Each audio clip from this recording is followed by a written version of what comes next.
오늘은 부부 주일입니다. 주부엔 좀 오타가 났죠? 제가 잘못했습니다. 5월 21일이 부부의 날입니다. 5월은 가정의 달이고, 그래서 어린이 주일도 있고 어버이, 그리고 뒤에 성령 강림도 있지만 우리는 특별히 부부 주일을 또 지키기도 하는데요.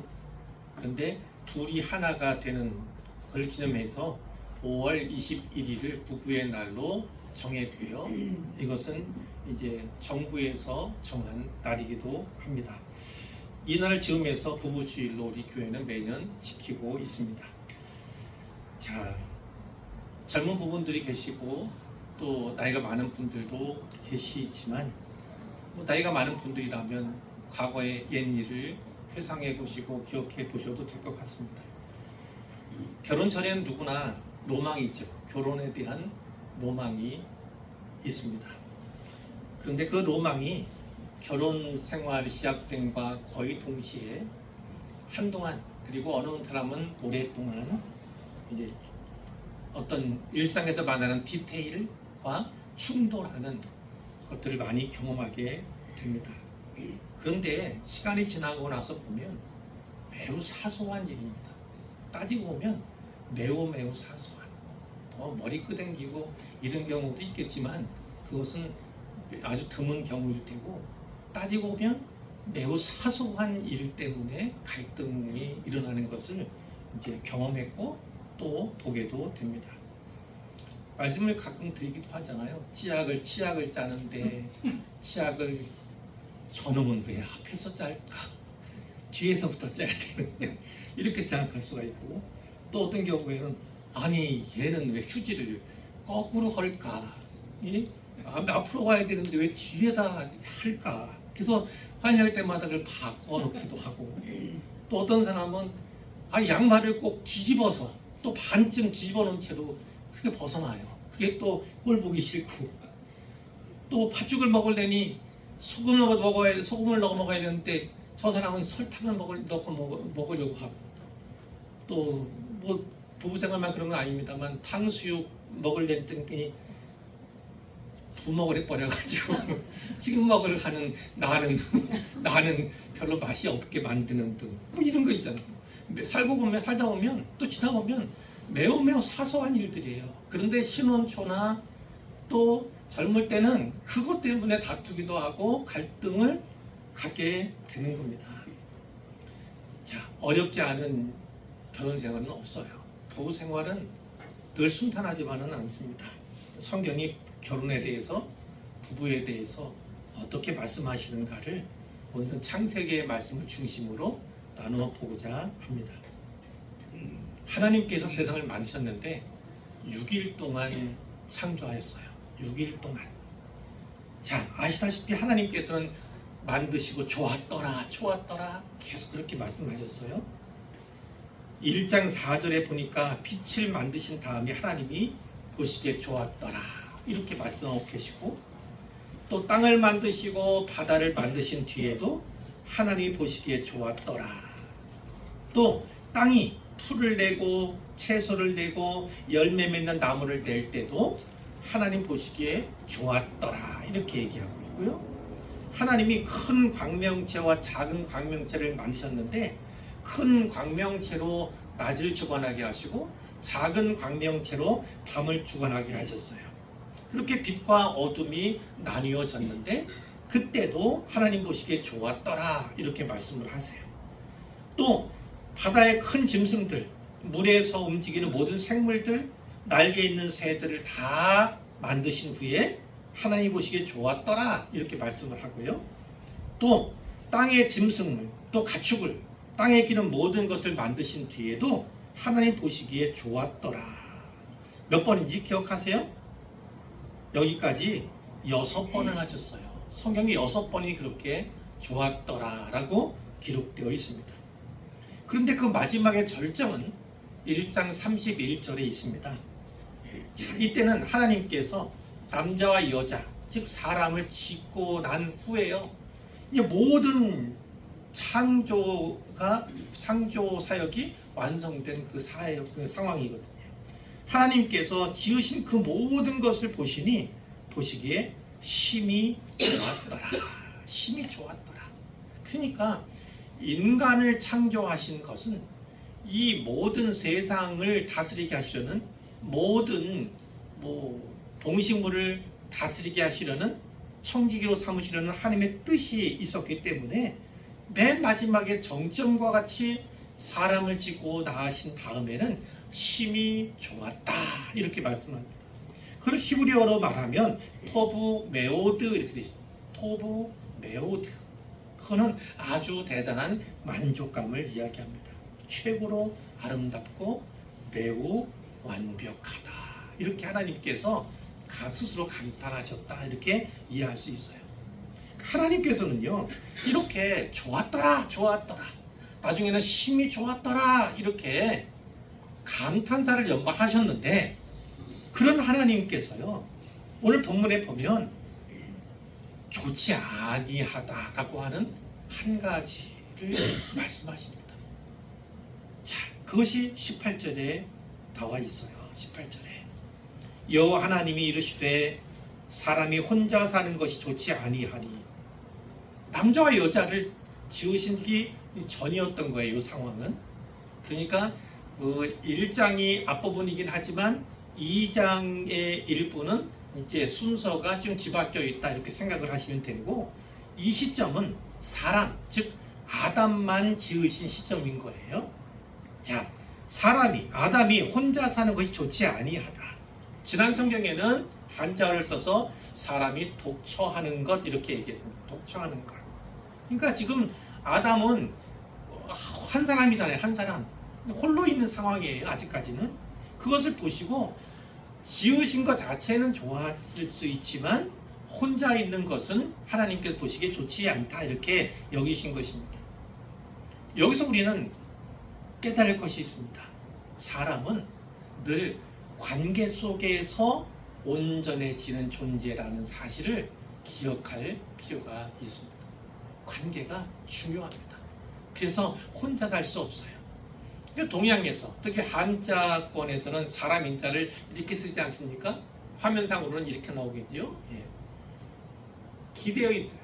서로가 기대해요. 혼자 존재할 수 없는 것이 사람이다라는 것을, 그 깨달음을 거기에 담고 있다 이렇게 볼 수가 있는 거예요.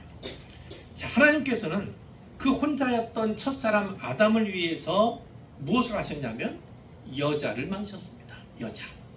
그의 이름은 하와, 이렇게 성경이 기록되고 있고, 우리는 과거에 이브 이렇게 부르기도 했습니다.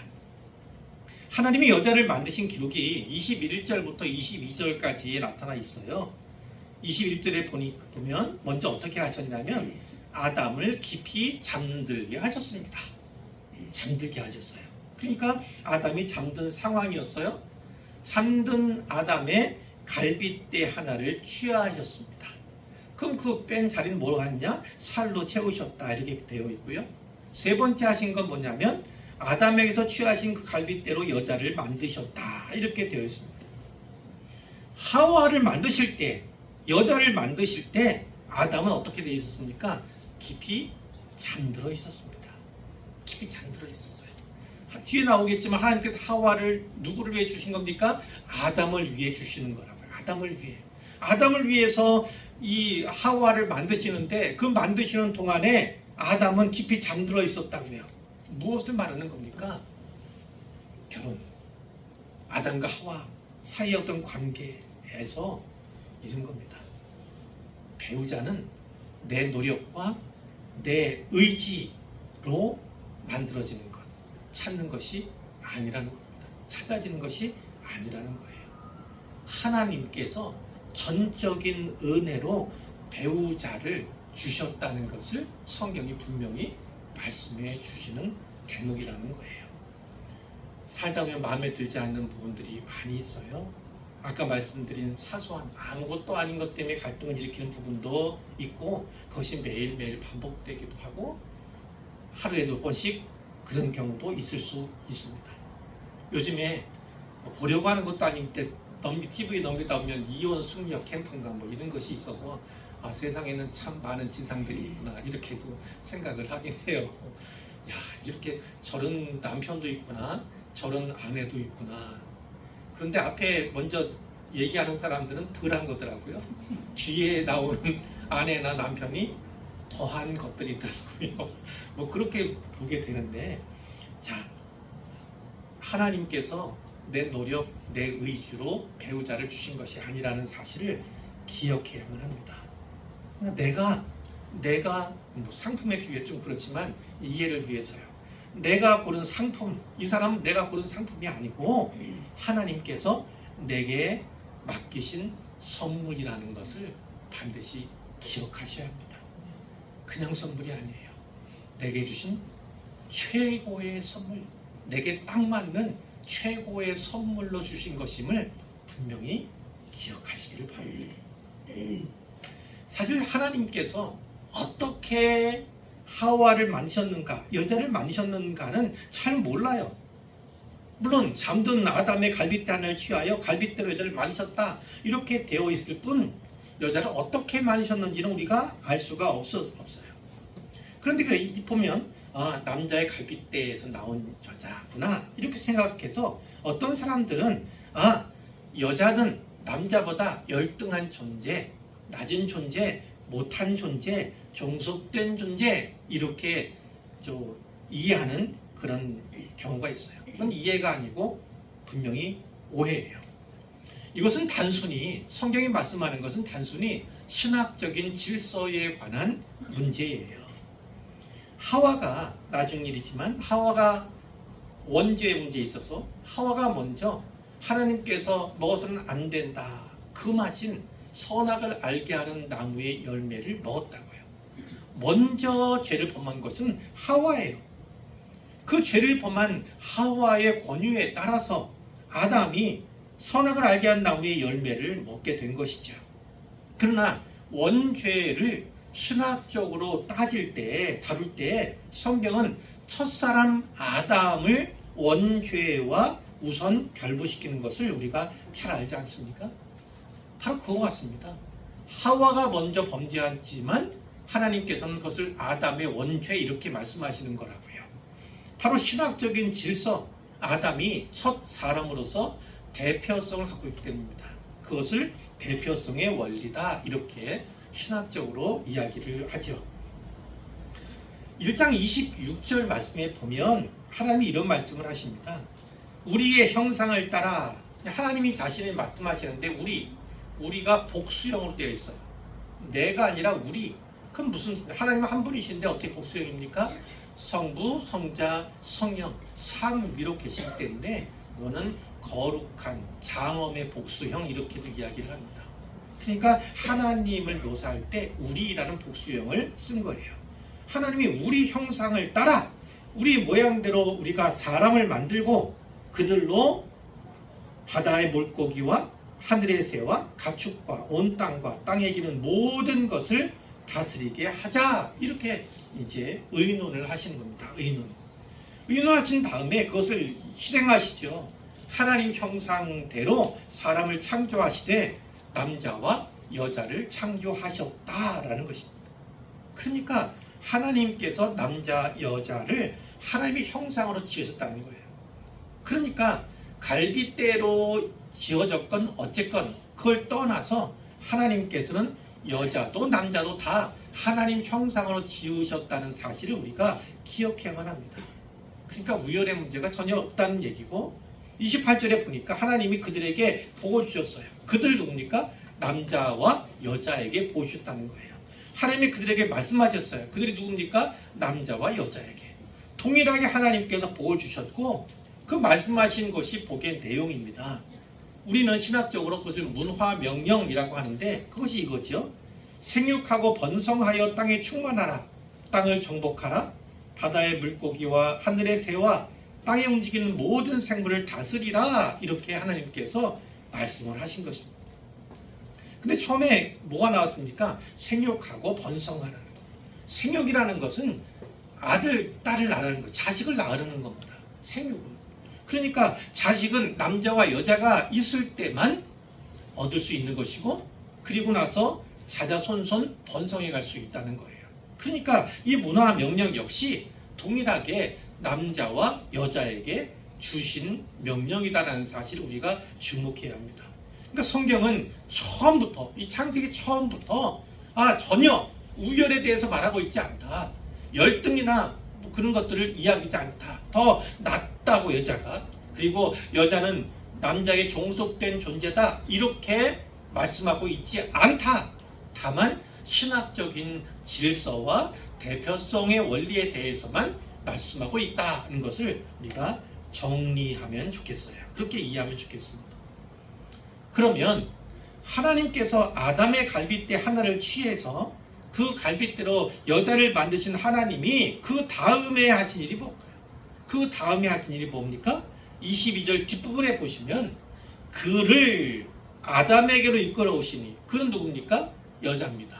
하와입니다. 하와를 아담에게 이끌어 오셨다는 것입니다. 자, 아담이 그 여자를 보고 뭐라고 합니까? 이는 내 뼈 중에 뼈요 살 중에 살이라. 내 뼈 중에 뼈요 내 살 중에 살이라. 이렇게 얘기합니다. 이것만한 사랑의 찬가가 없는 거예요. 이거는 최상급 중에 최상급이다. 이렇게 해도 틀리지 않습니다. 우리 어떤 노래를 보면 사랑 사랑 사랑 내 사랑아, 그런 거죠. 그런 마음이 있는 거예요. 그런데 이 표현은 뭐가 담겨 있느냐면 이런 뜻입니다. 당신은 곧 나입니다. 당신은 곧 나입니다. 이런 고백이 여기에 담겨 있는 거예요. 그걸 조금 풀어미는 겁니다. 당신의 아픔이 내 아픔이고 당신의 기쁨이 내 기쁨입니다. 라는 거예요. 당신과 나는 운명 공동체입니다. 이것을 이 아담이 고백했다, 찬가로 불렀다, 이렇게 해석할 수 있어요. 그러면서 여자 하와라고 하는 이름을 아담이 줬어요. 하나님께서 이제 모든 동식물들 그 앞에 또 새도 마찬가지입니다. 지나가게 하셨어요. 그리고 아담으로 하여금 이름을 짓게 하셨거든요. 그와 마찬가지로 이 아담이 여자 하와라는 이름을 붙여줬다. 이렇게 성경이 기록하고 있는 것이죠. 다시 18절 말씀으로 이제 가보도록 하겠습니다. 자, 하나님께서 말씀하셨는데 사람이 혼자 사는 것이 좋지 아니하니 내가 그를 위하여 돕는 배필을 치우리라. 아담이 혼자 사는 것을 좋지 않게 여기신 하나님께서 아담을 위해서 짝을 만들어 주시길 원하셨다는 겁니다. 짝을 주시길 원하셨다. 자, 그러니까 이 배경에는 하나님께서 짝을 만들어 주시고자 한 그 분명한 이유와 목적을 발견할 수가 있죠. 첫 번째는 당연히 그렇습니다. 앞에 나온 것처럼 사람이 독처하는 것, 혼자 있는 것이 좋지 않아 보여서, 그게 당연한 것입니다. 그게 첫 번째. 근데 두 번째 이유가 또 있다는 거예요. 여자를 남자에게, 아담에게 돕는 배필로 주시기 위함이다라는 사실을 성경이 또 말씀하고 있다는 것을 우리가 붙잡아야 됩니다. NIV 영어 성경에 보면 뭐라고 되어 있냐면 헬퍼 이렇게 되어 있습니다. 헬퍼. 돕는 배필을 헬퍼 이렇게 되어 있습니다. 영어로 하면 suitable helper 이렇게 좀 되어 있어요. 적절한 조력자, 적합한 조력자 이렇게 이야기할 수 있어요. 그런데 사실 이 돕는 배필을 헬퍼라고 번역하는 것은 부족함이 많습니다. 부족함이 많아요.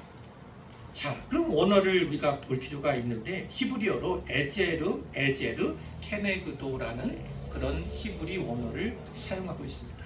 먼저 에제르라는 것은 무슨 의미냐면 구원자란 뜻입니다. 심화해서 보면 구약 성경에도 이 단어가 나오는데 특히 하나님 자신을 묘사할 때 상당히 많이 등장하는 단어가 바로 에제르라는 단어입니다. 하나님은 어떤 분이십니까? 절망에 빠진 인류를 구원하시는 힘을 주시는 분으로 계시되고 있어요. 바로 그와 같은 이가 에제르라는 것입니다. 그러니까 이 에제르는 결국 어떤 거예요?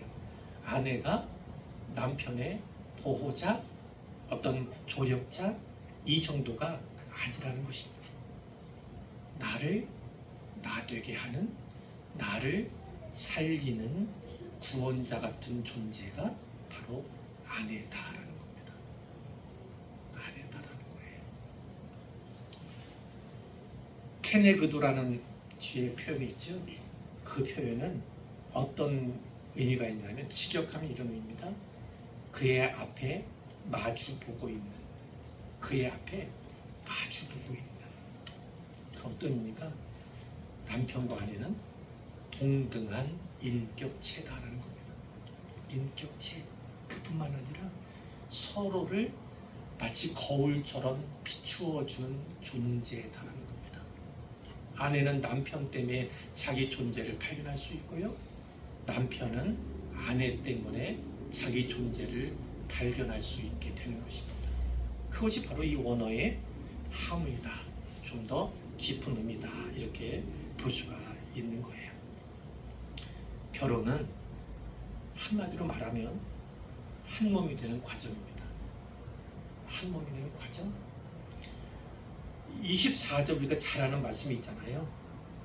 이러므로 남자가 부모를 떠나 그의 아내와 합하여 둘이 한 몸을 이룰지로다. 이 말씀이 있는데 여기서 어떤 사람들은 결혼의 3단계, 물론 시작할 때를 말하지만 3단계를 이야기를 합니다. 첫 번째는 뭐가 있습니까? 떠나는 것. 남자가 특히 부모를 떠나야 합니다. 부모를 떠난다는 것은 이제까지 키워주셔서 감사합니다. 여기서부터는 이제 제 삶을 살겠습니다. 안녕히 계세요. 이 얘기를 하는 게 아니에요. 왜냐? 다른 성경의 다른 말씀 속에서 지난주에도 우리가 찾았습니다만 부모에게 효도하는 것은요, 공경하는 것은 평생의 일입니다. 그것은 하나님의 명령입니다. 명령. 끝까지 책임져야 하는 것은 아들, 딸의 도리를 다하는 것입니다. 그것은 하나님을 경외하는 자라면, 신자라면 마땅히 행해야 한다고 성경이 말씀하고 있어요. 그렇듯이 아님을 아시잖아요. 근데도 불구하고 왜 부모를 떠나라 이야기하냐면 경제적으로 우선 독립하라. 그리고 정서적으로도 독립하라. 그런 말씀이 있는 거예요. 자, 경제적으로, 정서적으로 독립을 하라는 말씀이에요. 정서적인 건 뭔지 아시죠? 늘상 그걸 뭐라고 그래요? 뭐라고 합니까? 아들이 캥거루처럼 떠나지 않고 있는 그런 것도 있잖아요. 그래서는 안 된다는 것입니다. 자, 뿐만 아니라 이 떠난다는 것은요, 이런 의미도 있습니다. 우선순위를 재조정하라는 거예요. 우선순위를 재조정해요. 무슨 얘기인지 아십니까? 이제까지는 엄마 아빠가, 부모가 얘 인생의 1순위였어요. 근데 이제는 아니라는 겁니다. 그 인생, 내 인생의 1순위는 바로 남편이라는 것을 분명히 깨달아야 한다는 것입니다. 건강하게 독립하며 건강하게 연합할 수가 있어요. 그 뒤에 나오는 합하여가 나오게 되는 것이죠. 그러니까 결혼의 시작이라는 건 한 몸에 시작되는 과정 가운데 첫 부분, 특히 떠나는 것이 중요하다 이 말씀인 거고, 두 번째는 그의 아내와 합하여 이렇게 돼 있어요. 합하여. 이 합한다는 것은요, 히브리어를 또 볼 수밖에 없어요. 왜냐하면 우리가 생각하는 것과는 좀 다르거든요. 더 깊이가 있어요. 그 용어는 다바크라는 단어를 씁니다. 다바크.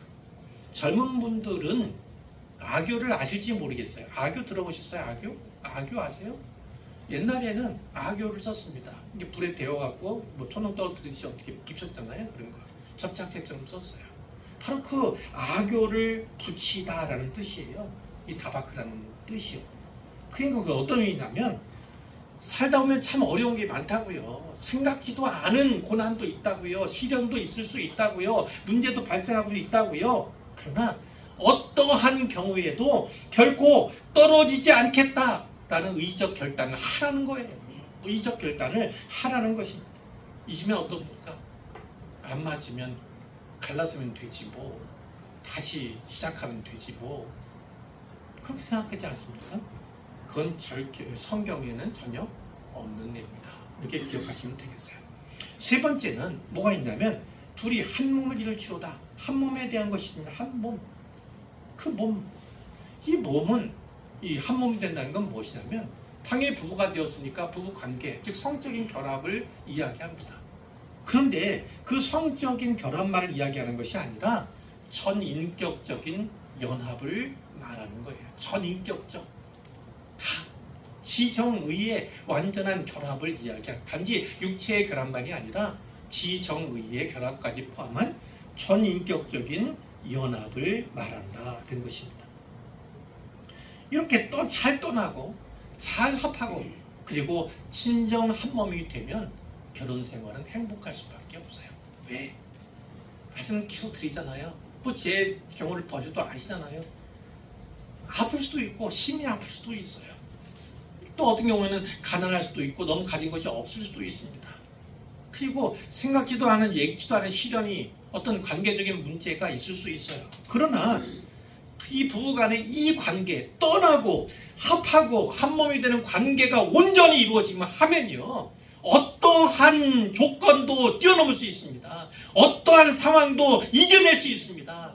그것이 바로 이 세 가지 요소를 우리가 늘 결혼생이 끝날 때까지 기억해야 할, 죽을 때까지 기억해야 할 분명한 이유입니다. 자, 이제 25절 마지막 절만 남았네요. 어떤 내용이 나옵니까?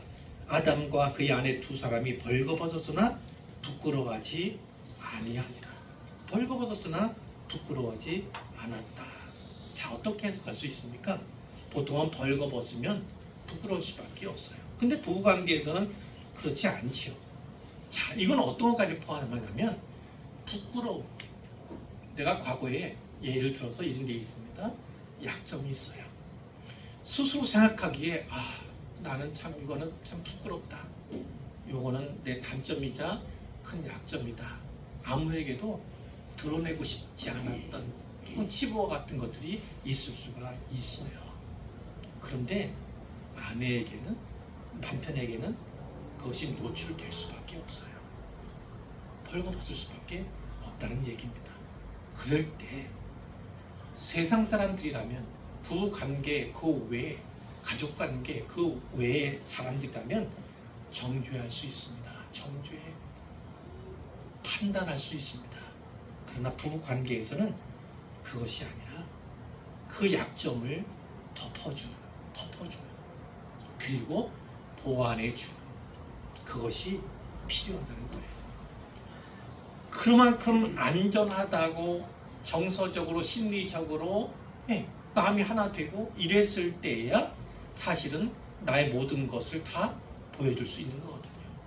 그것이 비록 부끄럽고, 그리고 결혼 전에는 그것이 스스로에게 부끄러움의 어떤 조건이고 했다 할지라도 결혼 후에는 알게도 되지만 또 그것을 보여도 줘야 되는 것입니다.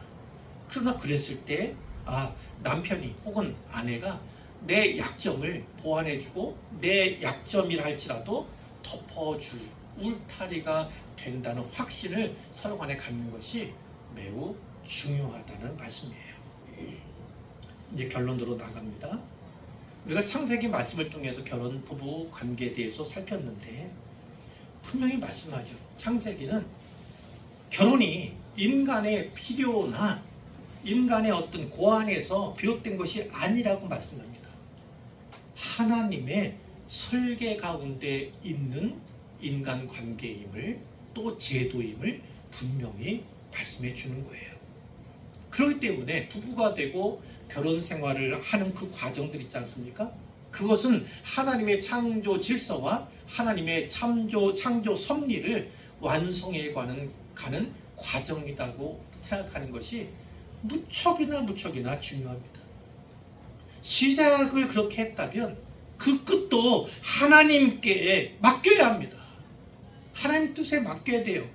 자, 어떤 뜻일까요? 마태복음 19장 4절에서 6절, 무슨 마가복음 10장에도 유사한 본문이, 병행 본문이 있습니다만 이렇게 말씀합니다. 예수님께서 말씀하시는 거예요. 사람을 지으신 이가, 즉 하나님이 본래 그들을 남자와 여자로 지으시고 말씀하시기를, 그러므로 사람이 그 부모를 떠나서 아내에게 합하여 그 둘이 한 몸이 될지니라 하신 것을 읽지 못하였느냐 이렇게 물으시면서 그런즉 이제 둘이 아니요 한 몸이니 그러므로 하나님이 짝지어 주신 것을 사람이 나누지 못할지니라 이렇게 말씀합니다. 결혼했다는 건 그리고 결혼에 대한 메시지 성경의 말씀을 잘 준행하면 두 사람이 하나가 됩니다. 생각해 보세요. 둘은 나눌 수 있습니다. 둘은 나눌 수 있어요. 무언가를 끼워 놓든지 어떻든 간에 누가 끼어들든지 할 수 있습니다. 그러나 한 몸은 결단코 나눌 수 없습니다. 왜냐? 한 몸이 되었기 때문에 누군가에 의해서 무언가에 의해서 찢어지면 서로가 심각한 타격과 상처를 얻을 수밖에 없어요. 평생의 상처로 남을 수밖에 없는 거라는 거예요. 그만큼 결혼은 매우 중요하고 나의 생명과 나의 생존과도 관련된 나의 삶과 관련된 아주 중대사다는 사실을 기억하셔야 합니다. 처음을 하나님 뜻 가운데서 시작했다면 그 끝도 그 마지막까지 하나님의 뜻을 기억하고 준행하는 것이 너무나 중요하다는 것입니다.